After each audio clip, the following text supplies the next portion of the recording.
જે અમે પોલીસ સ્ટેશનમાં અમારો જવાબ લખાવવા બોલાયા હતા એ સંદર્ભમાં અને તારીખ 29/9/2023 અમે જ્ઞાપન આપ્યું હતું જિલ્લા એસડીએમને અહીંયા અને એસડીએમને મારફતે આ પોલીસ સ્ટેશનમાં જવાબ લખાવવા આવ્યા છીએ। તો અમારો જવાબ એ છે સીધો કે હિન્દુસ્તાનના સોદાગર મહાજન વાણિયા ઉપર અનોપ સ્વામીજી મહારાજ જગતની વિશ્વ વિનાશનો આરોપ મૂકેલો છે।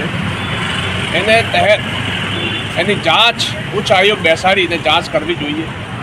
તેથી આ સંસારમાં જે મહામારીઓ ફેલાઈ રહી છે, આવાવાળી દુવિધા થઈ રહી છે સંસારમાં, જૈસે કે ભૂકંપ, સુનામી, જ્વાલામુખી, સૂર્યગ્રહણ, ચંદ્રગ્રહણ વગેરે વગેરે જે સંસારમાં વિનાશ થઈ રહ્યો છે એના જિમ્મેદાર કોણ છે? પ્રકૃતિને લગતું હું આપને જાણવા માગું છું કે પ્રકૃતિ કોઈનું ખંડન કરતી નથી। પ્રકૃતિનો નિયમ એક જ છે, પાક નિયમ છે। જે પ્રકૃતિ બનાવી છે, જે સંશોધનહારે બનાવી છે, રચનાકારે જે બનાવી છે, જે બગીચો બનાવ્યો છે એ પોતે ઉજાડતી નથી। એને ઉજાડવાવાળા કોણ છે? એ અનોપ સ્વામીજી મહારાજે આજથી 140-45 વર્ષ પૂર્વ રિસર્ચ કરી હિન્દુસ્તાનના સોદાગર મહાજન વાણિયાનો મુક્તિ મહાપાપ જે દરિયાઓને 11 ટાપુ ઉપર ચાલી રહ્યું છે, ત્યાં 84 લાખ હવન કુંડીઓ બનાવી છે અને હવન કુંડીઓના ઉપર રાત દિવસ દુનિયાના નામનું મહાપાપ થઈ રહ્યું છે। આ ધરતી માતાને નામનું મહાપાપ થઈ રહ્યું છે। એ પાપને લીધે વાયરસ ફેલાય છે અને એક અત્યંત મહાજાદુ પેદા થાય છે, જેને લીધે સંસારમાં એ વિનાશ સર્જાય છે। એના જિમ્મેદાર સિર્ફ ને સિર્ફ આ જ છે હિન્દુસ્તાનના સોદાગર મહાજન વાણિયાઓ। આજે વિશ્વના તમામ દેશો આ પર્યાવરણ લગતી જે શોધ કરી રહ્યા છે, જલવાયુ પરિવર્તનને લઈને વિશ્વની મહાસત્તાઓ એક થઈ અને એને માટે શોધ કરી રહી છે કે આ આખિર કામ આ થઈ રહ્યું કેમ છે, એની પાછળ કોનો હાથ છે? શું પ્રકૃતિનો હાથ છે કે કોઈ બીજી તાકાતનો હાથ છે? તો સીધું આપને અમે આક્ષેપ કરીએ છીએ કે હિન્દુસ્તાનના સોદાગર મહાજન વાણિયાઓનું જે અદૃશ્ય પાપ ચાલી રહ્યું છે અને પાપનો પર્દાફાશ થવો જોઈએ। એ વાત વિશ્વના મંચ ઉપર જવી જોઈએ, જેથી આ સંસારમાં ભલું થાય છે, પ્રાણી માત્રનું ભલું થાય છે, આ સંસારમાં અમન, શાંતિ, ભાઈચારો ફેલાય। એ બાજુથી આજે અમે આ જવાબ આપવા આવ્યા છીએ। બીજી વાત,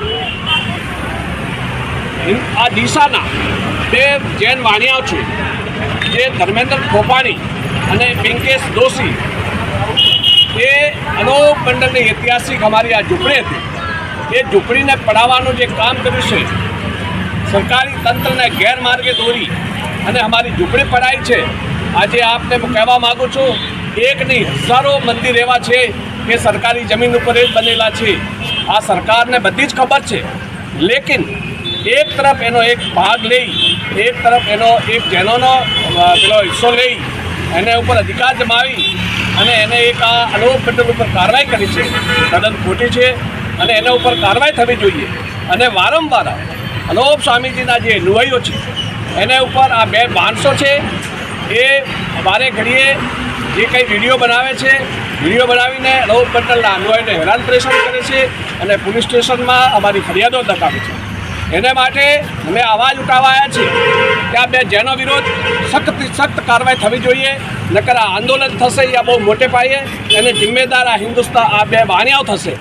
એટલા માટે અમે આ ડીસા આજે જવાબ લખાવવા આવ્યા છે અને આ વાતની જાણકારી આ જે બી અનોપ મંડળનો પ્રચાર થયેલો છે એનામાં આ સીધે ને સીધું જૈન ધર્મ ઉપર લઈ જાય છે। જૈન ધર્મ છે જ નહીં, એક જૈન એક પંથ છે અને એ પંથના નામે એ જૂઠી કહાનીઓ ચલાવી છે, બરાબર? એ જૂઠીઓ કહાનીઓ ચલાવીને અનોપ મંડળ દુનિયાને ગેરમાર્ગે દોરે છે। અનોપ મંડળ કોઈ ધર્મને વિરુદ્ધ નથી, અનોપ મંડળ ધર્મની આડમાં જે અધર્મ ચાલી રહ્યું છે એને વિરુદ્ધ છે।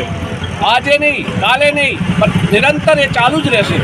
એટલે દેશ અને દુનિયાના લોકોને આ પ્રાર્થના છે અમારી કે અનોપ મંડળના જગત હિતકારણીના હદસો વાંચી બધા સંસારમાં ભલું કેવી રીતે થાય, સંસારમાં અમન શાંતિ કેવી રીતે ફેલાય, એને માટે અમારી આ પુકાર છે અને પુકાર ચાલુ રહેશે। બોલે શ્રી નકલાંગ દેવ કી જય।